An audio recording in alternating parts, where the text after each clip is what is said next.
Breaking news హనుమకొండలో chain స్నాచర్లు బరితెగించారు. ఒంటరిగా కనిపిస్తున్న మహిళలే లక్ష్యంగా దాడులకు తెగబడుతున్నారు. తాజాగా ఎక్సైజ్ కాలనీలో జరిగిన ఒక ఘటన స్థానికులను భయాందోళనకు గురిచేస్తుంది.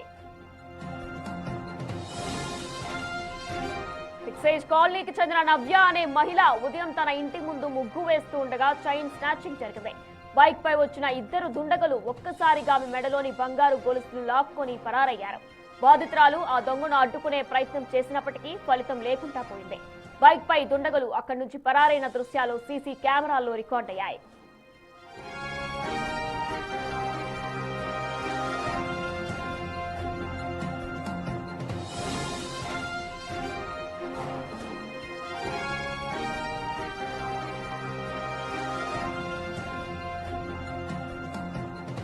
బాధితురాలు ఫిర్యాదు మేరకు సుబేదారి పోలీసులు కేసు నమోదు చేశారు. సీసీ ఫుటేజ్ ఆధారంగా నిందితుని గుర్తించే పనిలో పడ్డారు.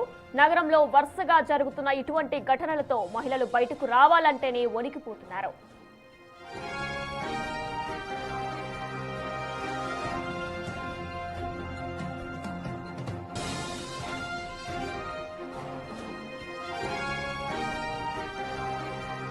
హనుమకొండలో ప్రస్తుతం బైక్ మీద వచ్చి చైన్ స్నాచర్లు ఒక మహిళ ముగ్గు వేస్తూ ఉండగా కూడా తన మెడలోంచి చైన్ లాక్కుని వెళ్లిన దృశ్యాలు మనం ప్రస్తుతం స్క్రీన్ మీద చూస్తున్నాం.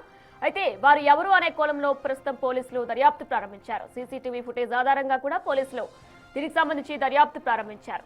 ఇదే అంశానికి సంబంధించిన పూర్తి సమాచారం మా ప్రతినిధి వరంగల్ నుంచి వేణు అందిస్తారు. రైట్ వేణు, ప్రస్తుతం మనం సీసీ కెమెరా వీడియోలో కూడా చూసుకున్నట్లయితే సెకండ్ పర్సన్ ఎవరైతే చైన్ లాక్కొని వెళ్తున్నారో ఆయనకి ఎటువంటి మాస్క్ కూడా లేనట్టు కూడా కనిపిస్తుంది. ప్రజెంట్ పోలీసులు ఏమంటున్నారు, వాళ్ళు ఎవరని పోలీసులు గుర్తించారు? వినయన ప్రస్తుతం చైన్ స్నాచింగ్ నిందితుల కోసం 3 ప్రత్యేక బృందాలను పోలీసులు ఏర్పాటు చేశారు. ఎస్ఐ రాజేందర్ ఆధ్వర్యం లోపల ఎంక్వైరీ కొనసాగుతుంది. మరోవైపు ఎక్సైజ్ కాలనీ నుంచి వడ్డపల్లి మార్గం గుండా వీళ్ళు బైక్ పై పరారైనట్లుగా తెలుసుకుని ఆ ఏరియా అంతా కూడా సీసీటీవీల పరిశీలన కొనసాగుతోంది. గతంలోనూ ఇటువంటి వ్యక్తులు ఈ ఏరియాలో కనిపించలేదంటూ కూడా క్రైమ్ బ్రాంచ్ పోలీసులు చెప్తున్నారు. ఏదేమైనా కూడా ఈ రోజు సాయంత్రం వరకు చైన్ స్నాచర్లను పట్టుకోమని చెప్తారు. మరోవైపు బాధితురాలు ఎవరైతే ఉన్నారో తాను మామిళ్ళ నవ్య పాలు పెరుగు వ్యాపారం చేసుకుంటూ చిరు వ్యాపారం చేసుకుంటూ కుటుంబాన్ని గడుపుతోంది. ఇక దాదాపు 2.5 పైగా తులాలన్నటువంటి బంగారం పోవడంతో కన్నీరు మున్నీరుగా విలపిస్తోంది. సెంట్రల్ క్రైమ్ జోన్ సంబంధించిన డీసీపీ దారా కవిత ప్రస్తుతం ఘటనా స్థలాన్ని పరిశీలించారు.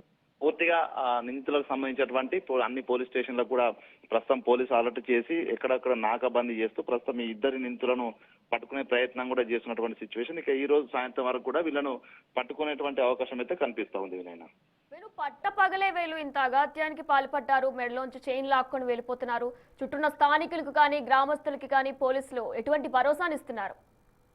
ప్రధానంగా చైన్ స్నాచింగ్ జరిగింది చాలా రద్దీగా ఉండేటువంటి ప్రాంతం ఎక్సైజ్ కాలనీ. ఆ ప్రాంతం అంతా కూడా ఉద్యోగస్తులు ఉంటారు. 9 గంటల ప్రాంతం నుంచి వాళ్ళంతా బయటకు వచ్చి ఎవరి డ్యూటీలకు వాళ్ళు వెళ్తారు. కానీ 7 గంటల ప్రాంతానికి ఎవరి పనుల్లో వాళ్ళు ఉండగానే తాను దివ్య బాధితురాలు ముగ్గు వేస్తున్న క్రమంలో తను కూడా మొదటగా అక్కడి నుంచి నడుచుకుంటూ వెళ్తున్న నిందితుని గమనించింది. కానీ తనకు ఎటువంటి మాస్క్ కానీ అనుమానాస్పదంగా లేకపోవడంతో తను కూడా ఎటువంటి జాగ్రత్తలు తీసుకోలేదు. కానీ ముగ్గు వేసే క్రమంలో తను వెనక్కి తిరగడంతో వెంటనే తన వెనక్కి పరిగెత్తుకుంటూ వచ్చి మెల్లో చైన్ లాక్కెళ్లి ప్రయత్నం చేశాడు. తనను అడ్డుకునే ప్రయత్నం చేసినా కూడా బెదిరించాడు. సో దీంతో తన వద్ద చేతిలో ఉన్నటువంటి ఒక స్టీల్ ముగ్గు పాత్రను కూడా తన పైకి విసిరింది. సో తప్పించుకొని వాళ్ళ అక్కడి నుంచి పారిపోయారు. దీంతో ఇప్పటికే సమ్మర్ సీజన్ లోపల అర్ధరాత్రి దొంగతనం జరుగుతాయంటూ కూడా పోలీసులు ఇప్పటికే జాగ్రత్తలు చెప్తున్నారు. ఇలా ఈ విధంగా పట్టపగటిలి ఇట్లాంటి రద్దీగా ఉండేటువంటి కాలనీ నుంచి చైన్ స్నాచింగ్ జరగడం ఇక్కడ స్థానికంగా ఉన్నటువంటి అఫెండర్స్ అయితే కాదు, వీళ్ళు వేరే రాష్ట్రాల నుంచి కానీ వేరే జిల్లాల నుంచి వచ్చినటువంటి చైన్ స్నాచర్లు అంటూ కూడా ప్రాథమికంగా పోలీసులు తేల్చారు. ఏదేమైనా కూడా